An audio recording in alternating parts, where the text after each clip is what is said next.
In this next session, you'll see Joanna Trollope being interviewed by Amber Beard. If you enjoy the session, take a selfie and share your digital festival experience on our Facebook, Twitter or Instagram accounts to encourage your friends to join in too. So now, please give a virtual welcome to Joanna Trollope. Good afternoon and welcome to the Isle of Wight Literary Festival. This afternoon I'm absolutely delighted to be speaking to Joanna Trollope, who is, let's face it, a national treasure when it comes to novels. New book, Mum and Dad. Hi Joanna, how are you doing? Very, very well. Thank you so much. Good. Well, I enjoyed your book enormously. I've read your books before years ago and this was sent to me and I really, really enjoyed it. I actually read it on quite a long train journey. So it took away from face wearing masks and all of that sort of thing.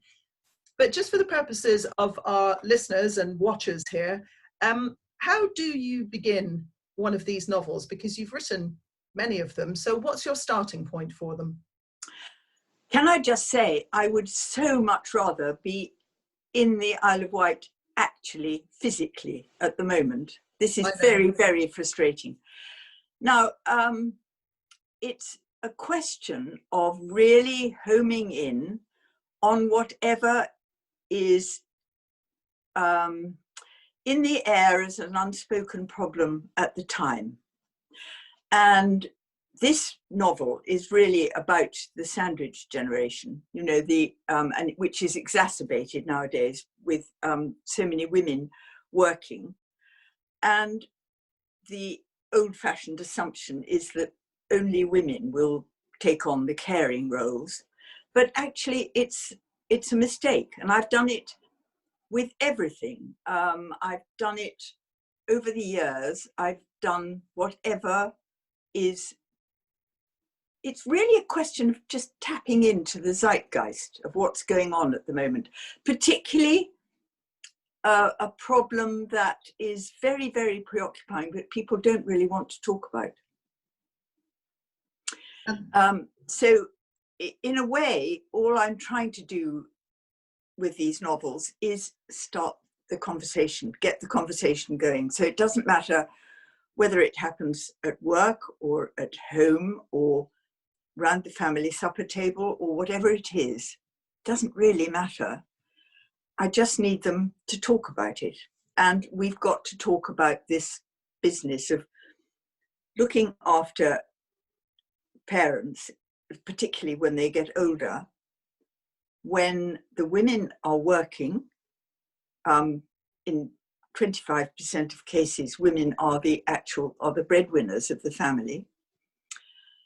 Their children are very demanding and complex, especially adolescent children, and women no longer have the time.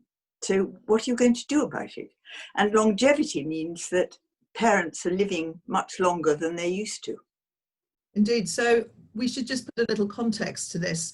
The book takes place in Spain, and it's about Monica and Gus, who've moved there some 20 years before and have a vineyard. And he, unfortunately, without there being any spoiler alert whatsoever, has a stroke.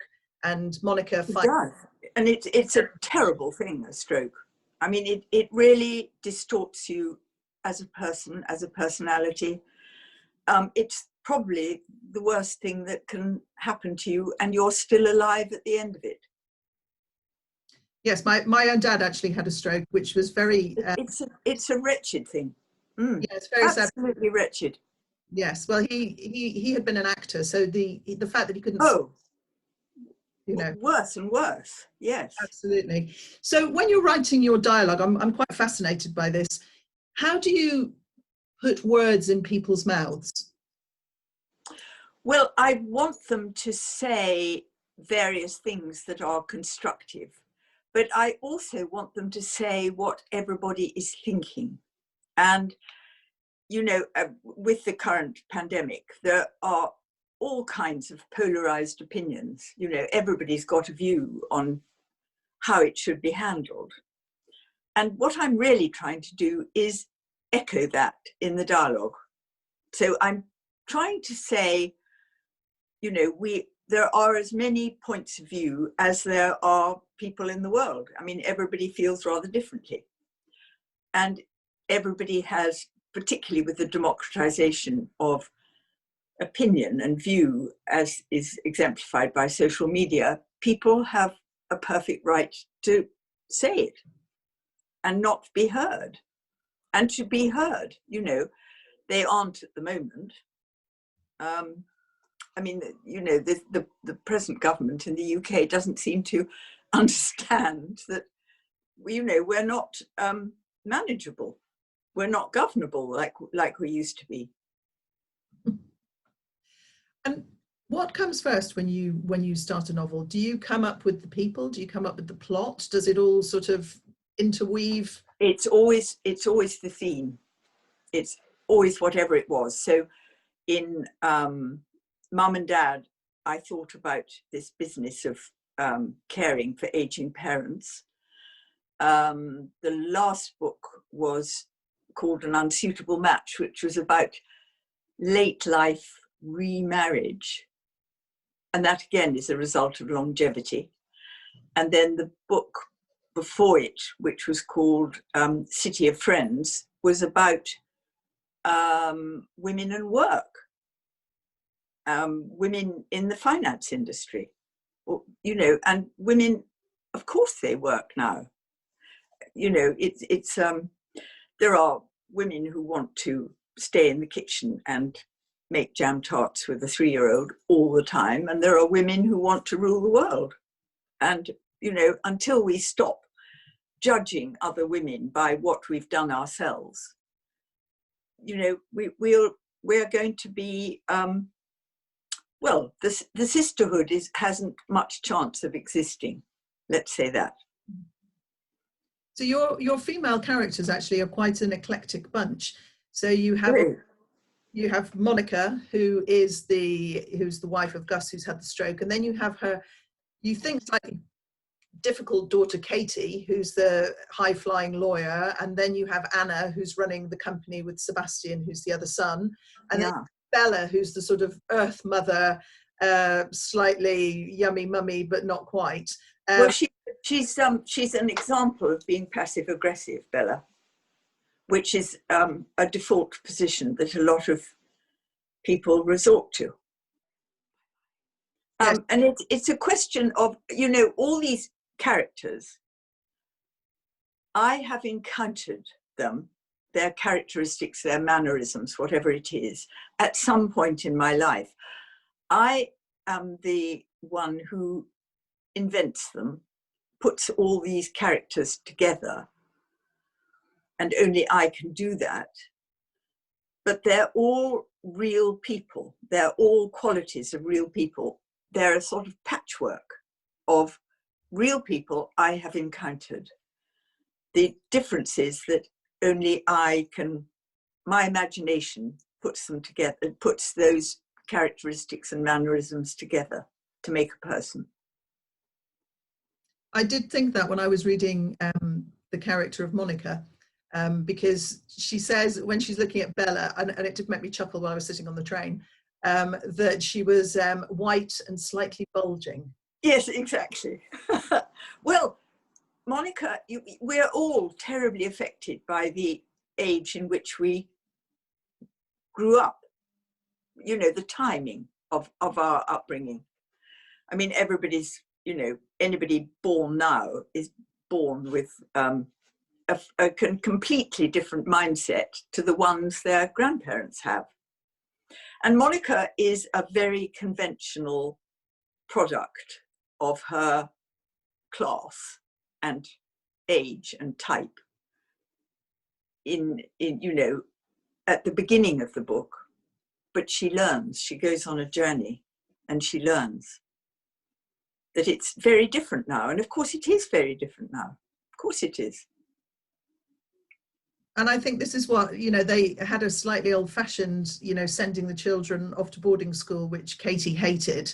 Now, you know, you have, the other thing I wanted to ask you, which I wondered about the title of the book, because I don't think it's just about Monica and Gus, Mum and Dad. It's about all the parents. It is, indeed it is. Yes, everybody's got parents. Mm. You know, whether you like it or not, everybody, even illegitimate people, have got biological parents. Everybody's got them.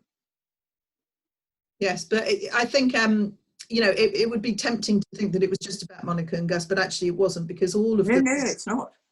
all of the children obviously are parents themselves, and Yeah. quite interesting with the interaction with their own children and the problems, you know, without giving the whole plot away, the problems that, you know, Katie has with her daughter, and how things are actually resolved by a grandparent, really. Yes. In the end.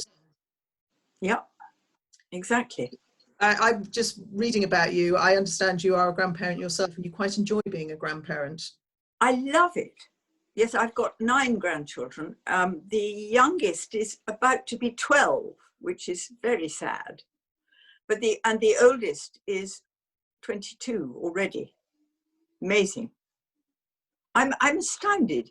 You know, I can't believe it sort of happened. I can remember the 22-year-old being born, you know, and that appeared to me to be about 10 minutes ago. I know, well, I have 4 grandchildren of my own, and the eldest one is actually 12 and the youngest one is 5. And it's just one of the best relationships that you can have being a grandparent. It is. Well, I think you can often, with your relationship with your grandparents is often much easier than the relationship with your actual parents. I mean, I had a very good relationship with my maternal grandmother. And I think it might be the distance, or it might be that it isn't our responsibility to make very good citizens of these children. You know, there's a kind of liberty about it, because that's the parents' job. I always think about being a grandparent. You get to do all the things that you now have time to do that you didn't have time to do with your own children. Yes, exactly. And you can get parenting right somehow. Yes, no, that's absolutely true. You do all the things that you think, I wish I'd done that the first time round with my own children. Exactly. So going back to Mum and Dad, why did you set it in Spain particularly? Because Spain opened its doors to lots of people in the early 90s. I think Madrid was European City of Culture. Barcelona had the Olympic Games in what, 92, something like that. And the Prime Minister of Spain was a man from Seville, called something or other Gonzalez, probably Felipe Gonzalez. And he was absolutely determined to put Andalusia on the map as not just a kind of peasant place, you know, province, but to, you know, really to emphasize how extraordinary it was, and indeed it is. And he said to masses of people around the world, he said, come and live in Spain. And masses of English people did. I mean, I'm not talking about just the Costa del Crime, but, you know, it was a suddenly, you know, the weather was better, the cost of living was about half. So you could own acres of Spanish countryside. And masses of English did. You know, there was a great exodus. We've had a kind of love affair with southern Spain, haven't we? For as long as I can remember. I mean, it's where you went on holiday. And so it wasn't really at all uncommon for there to be a great exodus to Spain. And the trouble is with Mum and Dad is that Gus, the father, the dad, has decided to start a vineyard in southern Spain. But his children the 3 grown-up children all live in London. And so all the grandchildren are in London. And I think that's a quite a common situation. I remember being, when one of my children was briefly she was running Oxfam for Indonesia. And so I spent my life going out to Jakarta. And I remember then there were masses of, and it was Singapore Airlines planes, and the economy class was absolutely full of grandparents going out to see their grandchildren in Australia. And, you know, it was a sort of heartbreaking business. This enormous, and of course the time change in Australia is enormous. But I think this feeling of wanting to stay in touch with your grandchildren is a very real and very urgent feeling. Yes, no, I agree completely. I mean, during lockdown, the one thing that I couldn't do that I really, really wanted to do was see my grandchildren. They only live down the road, and Exactly. it was impossible. I'm sure. Yeah. So where we're at, so the starting point, we find ourselves in Spain. Gus has had a stroke. And what unfolds, you've been accused in the past of, and I'm going to say this, of writing Argus sagas, which I know you object to hugely. But I think that this book is fascinating because if you are part of a family, and particularly a multi-generational family, then everything about this actually is actually terribly familiar, which is what makes it such a pleasure to read in actual fact, because it's the familial bits of various characters that I found quite, you know, being a grandparent for a start, also, you know, having a difficult relationship with my own mother, which Katie has a bit of a difficult relationship with hers. I found that element of it fascinating, and it makes it, I think, to have said what people have said in the past about books really trivializes them, and they're not trivial at all. They're actually extremely interesting because they're talking about families and they're talking about relationships, and as you said earlier, they're also talking about things which we don't necessarily want to talk about all the time. Well, they've always been like that. I mean, the Argus Saga tag did me a terrible disservice, you know, because it meant that nobody was ever going to take my books at all seriously. And they've always been pictures of family life, but also the current problems of family life and the way that current problems affect really everybody in the world, you know, whatever they say. I think the thing is about family life is that that's where you do your practicing. You know, you learn how to manipulate people. You learn how to be extremely diplomatic or not. You learn how to cheat or to lie or whatever it is that is going to become part of your personality always. And I think the family is really, it's incredibly important, because that with your siblings is exactly where you're going to practice. You're just going to learn about life. Absolutely. If you had advice for somebody who was thinking about perhaps writing a family or sort of drama or a family novel, what would you suggest? How would you suggest they got started? Well, I'm going to make quite an old-fashioned suggestion. I am, you know, pre-screen in my thinking, because I was brought up, you know, in the sort of late 40s and early 50s. So I would say what you've got to do if you want to write about family life is train your powers of human observation. And you've got to sort of forget about yourself and just notice other people. So that would be, in my case, it would be keeping a notebook, a kind of scrapbook of observations. I would always say, you know, it's a hardback, spiral back notebook because, you know, they're easy to use at every turn. But I think it's a question of training yourself to look at other people and to notice from their body language what they're saying, what they're giving away, and also what other people are inadvertently revealing.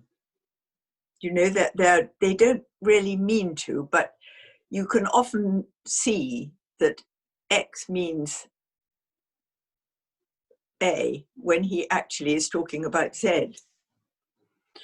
And so I would say this notebook, which is the training thing, it does have, you know, bits of description that occur to you to write down. But it also has masses of other things. I mean, relevant newspaper cuttings, quotations from bits of poetry, reproductions of paintings that mean a lot to you, whatever it is. It's a kind of notebook to, you know, it's a sort of memo to self, really, I think. And you're growing up. And do you have one of those per novel, or do you have a kind of... Yes, I do. I do. Continual? Yes, very much so. And they are hardback, and they are real, and they are physical. And I believe you also write in longhand as well. I do. I do, because I'm pre-screen, and so it's not at all uncommon. Mm. You know, if you are of my vintage, you know, just to write the way you used to write. And I'm quite fussy. I write on A4 narrow ruled pads, big ones, and they have to be narrow ruled for some reason. It's just a sort of personal juju. And I write only on the right-hand side of the page, and then I tinker with what I've written on the left, usually taking things out. During lockdown, did you write more? Did you write less? Because some people... No, because lockdown was so mad. It was an aberration from real life. And because I write about real life, there was no real life going on to write about it. Anyway, I was cleaning the house.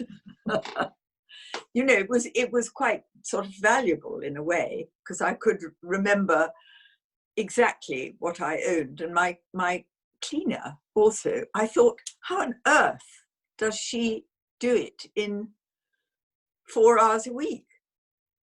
This is astounding. And I didn't do it at all well. I did it very crossly and badly. And I resented the second time I had to clean the kitchen floor. I remember thinking, well, it was quite exciting the first time, but I'm furious to have to do it again. Did you spend lockdown in London or elsewhere? No, I was here. I was at home. Absolutely. I mean, everything was exactly the same. But it was so weird, wasn't it? I mean, there were some very good things, which was that the streets, I live in West London, and the streets smelt of wisteria. You know, you could actually smell it, and the skies were empty and the streets were empty too. And that was a lovely thing, but it was very, very peculiar.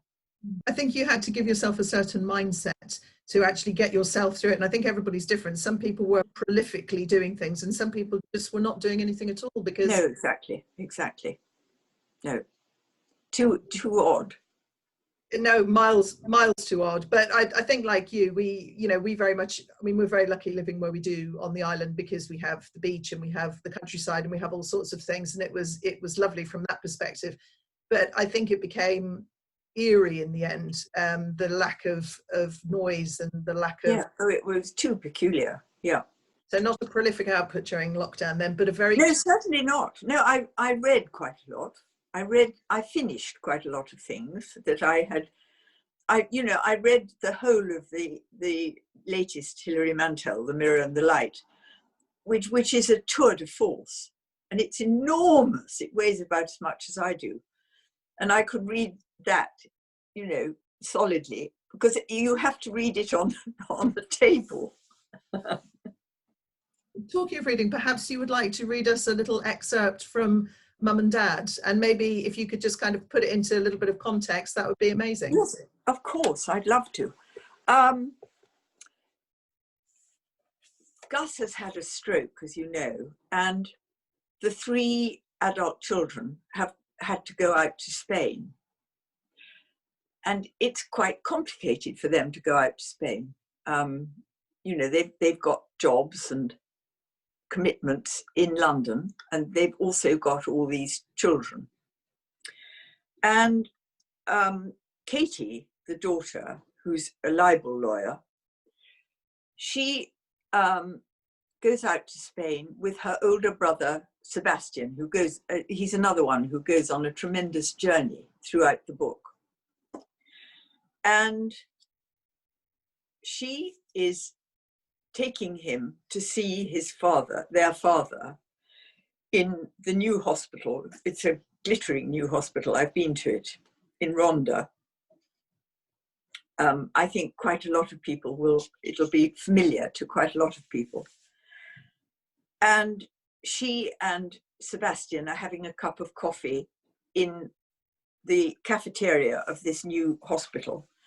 And she's talking to her brother, Sebastian, about this particular situation. I've got friends, Katie said, pushing her own empty cup aside, who've been dealing with parent crises forever. Disabled parents, sick parents, demented parents, alcoholic parents, just generally hopeless parents. And I've sympathized with them. I've made all the right noises. I've done all the supportive things, like have their children to stay. I've made casseroles. I've generally done my bit. But while I was doing it, I suppose I was thinking all the time that because Mum and Dad had made this very distinct and different decision to move to Spain, that they'd made themselves remote from all the usual responsibilities of family, and that we were somehow free of the consequences of their choices. But we aren't, are we? This happens out of the blue, and suddenly we're landed with our parents, and they're kind of infantilized, aren't they? And they're looking to us like kind of fledglings. It's awful, Sebastian. Awful. And I feel extra awful that I didn't see it coming. That I pretty much, if I'm honest, chose not to see it coming. I mean, last night, I wondered if I should go into Mum's room to see if she was okay. And I didn't. I decided not to because, if I'm honest, I just didn't want to. I didn't make myself. But she's seen Dad in hospital. She must know the score. She must know it's very unlikely he'll recover enough to be able to run the vineyard again. And that must scare her. I mean, what's the future for her? And for Dad, what's Dad thinking? It's beyond awful for them. It really is. Here they are in the ruins of what once looked like a bold and adventurous dream.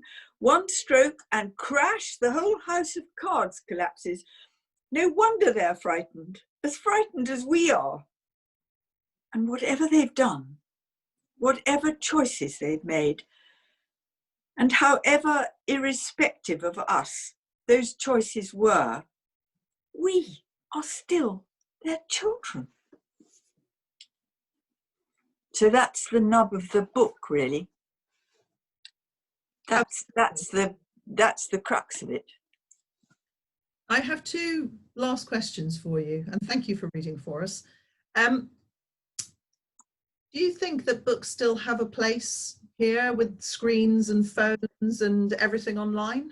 I think they probably have more of a place than they used to, because never mind how sophisticated we've got technologically, we are still human beings with, some people have said, Stone Age brains, you know, where the reason we find the internet so difficult, so complicated, is because we are dealing with these very sophisticated technical problems with Stone Age brains.